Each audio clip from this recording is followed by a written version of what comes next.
Você já percebeu que algumas pessoas vivem com medo constante de serem deixadas? Elas analisam cada mensagem que demora para chegar. Ficam ali imaginando se fizeram alguma coisa errada. Sentem aquela ansiedade quando o parceiro muda o tom de voz. Aceitam situações que machucam porque acreditam que qualquer confronto pode colocar o relacionamento em risco. E muitas vezes nem percebe que todas essas atitudes têm a mesma raiz: o medo do abandono. Sim, o medo do abandono. Se você já se reconheceu aqui em algum desses comportamentos, fica aqui comigo até o final, porque entender essa dor pode mudar a forma como você se relaciona com os outros e principalmente com você mesma. Porque o abandono, ele nem sempre acontece quando a pessoa vai embora. Quando pensamos em abandono, a gente já imagina ali alguém fazendo as malas e indo embora. Mas existe ali um abandono muito mais silencioso. É quando ali uma criança cresce, sentindo que suas emoções não eram vistas. Ou quando precisava ser forte cedo demais. Ou quando aprendia que precisava agradar para receber carinho. Nem sempre houve ausência física.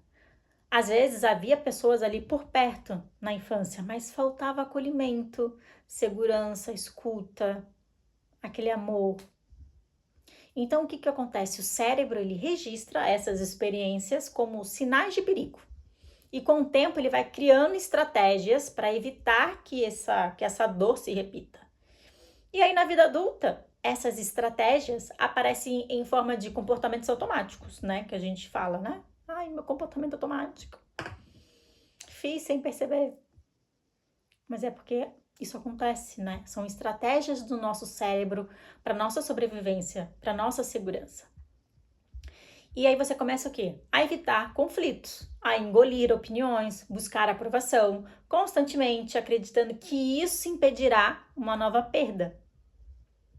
E existe aqui uma coisa que quase ninguém percebe nessa situação, é que muitas mulheres elas não têm medo apenas de perder alguém. Elas têm medo de reviver a dor que sentiram um dia, aquela dor lá pesada lá da infância. E como o medo do abandono afeta os relacionamentos? Vamos imaginar aqui uma brasileira que mora fora do país. Ela está longe da família, dos amigos, da sua rede de apoio. E aí ela conhece alguém. E aí ela deposita ali naquela pessoa, naquele relacionamento, toda a sensação de pertencimento. E aí quando essa pessoa demora a responder uma mensagem, ela sente ali um aperto no peito, já começa a pensar um monte de coisa, aquele diálogo interno já começa. Só que não é apenas a mensagem. Você percebe que tem um monte de coisa além da mensagem? É o medo ali de ficar sozinha em um país distante, por exemplo. É o receio de perder o único vínculo que acredita ter. E sem perceber, ela começa a abrir mão de partes importantes de si mesma para manter essa relação. Ela evita dizer o que pensa, aceita comportamentos que a machucam, faz concessões que nunca imaginou fazer e acredita que está protegendo o relacionamento. Mas, na verdade, está alimentando um ciclo de autossacrifício. E o que acontece com o nosso cérebro, né? Nosso cérebro, ele busca segurança, como eu falei. E quando uma experiência de abandono marcou profundamente a sua infância ou outros momentos importantes da vida, ele passa a interpretar pequenas situações como grandes ameaças, né? O exemplo aqui que eu vou continuar dando. Uma mensagem sem resposta pode parecer uma confirmação de que você será deixada. Uma discussão simples pode ser sentida como o fim da relação. Isso não significa que exista algo de errado com você. Significa que seu cérebro, ele aprendeu a associar determinadas situações ao risco de perder o vínculo afetivo. Só que tem uma boa notícia. É que se o seu cérebro aprendeu isso, ele pode aprender outra coisa. Porque ele possui neuroplasticidade. Então, o cérebro ele pode criar novas associações quando vivemos experiências diferentes e praticamos novos comportamentos. Então, dá para fazer isso. Se você tem um comportamento aqui que você não gosta, começa a ter outro comportamento que você goste. Só que assim, não é porque você fez uma vez que vai rolar. Tem que ter persistência. Tem que fazer um novo caminho. Então, persistência. Persistência. Eu sempre falo isso, porque tem que ter. Se você quer mudar, tem que ter persistência em qualquer coisa. Então, essa é a boa notícia, que o nosso cérebro tem neuroplasticidade. Mas também existe aqui um detalhe importante, porque superar o medo do abandono, ele não significa deixar de amar. Você não vai deixar de amar aquela pessoa porque você superou o seu medo de abandono. Significa que você vai deixar de viver em função do medo de perder. Ó que delícia! Não ter mais aquela sensação de que vai perder. Isso é ótimo. E eu sei como é que é. Quando você para de sentir que você vai perder, é uma sensação libertadora. Eu sei o que é isso. E eu também tenho certeza que você, se você está passando por isso, pela dor do abandono, eu tenho certeza também que logo, logo você também vai sentir essa liberdade de não sentir medo de perder, porque eu sei que você consegue.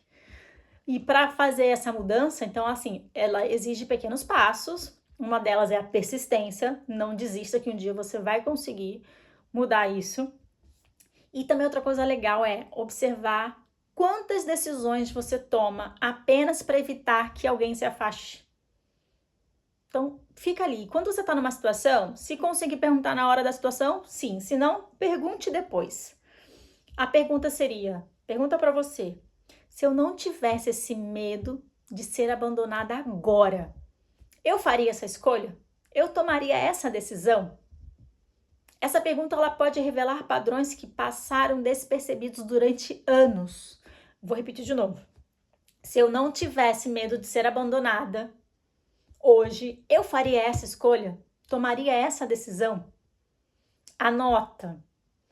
Fortalecer também a autoestima é aprender que um relacionamento saudável não depende de você se diminuir para manter alguém por perto. Quando você desenvolve uma relação mais segura consigo mesma, os vínculos deixam de ser baseados no medo e passam a ser construídos com respeito, reciprocidade, liberdade, que é o que todo mundo quer e eu tenho certeza que você vai conseguir e eu vou estar torcendo por você. Se você chegou até aqui, talvez tenha percebido que a maior transformação começa quando deixamos de abandonar a nós mesmas, né? E como eu falei, eu sei que você vai conseguir. Se você tá aqui e você percebe que você tem essa dor. E o medo do abandono, ele pode ter marcado parte da sua história, mas ele não precisa decidir o seu futuro. Não precisa mais, nunca mais. E existem diferentes caminhos para você conseguir ressignificar essas experiências. Tem a psicoterapia, autoconhecimento, a hipnoterapia, entre outras, porque hoje em dia a gente tem muitas ferramentas e você vai encontrar a sua que vai ressoar com você. Que podem ajudar você a acessar essa origem desses padrões emocionais e construir novas formas de se relacionar com você mesmo e com as pessoas. E agora eu quero saber de você, em que momento da sua vida você percebeu que o medo de ser abandonada influenciava suas escolhas? Compartilhe aqui a sua experiência nos comentários, porque a sua história pode acolher outra mulher que esteja vivendo essa mesma dor. E se esse vídeo também fez sentido para você, compartilhe com alguém que também precisa ouvir essa mensagem. Muito obrigada! Até o próximo vídeo.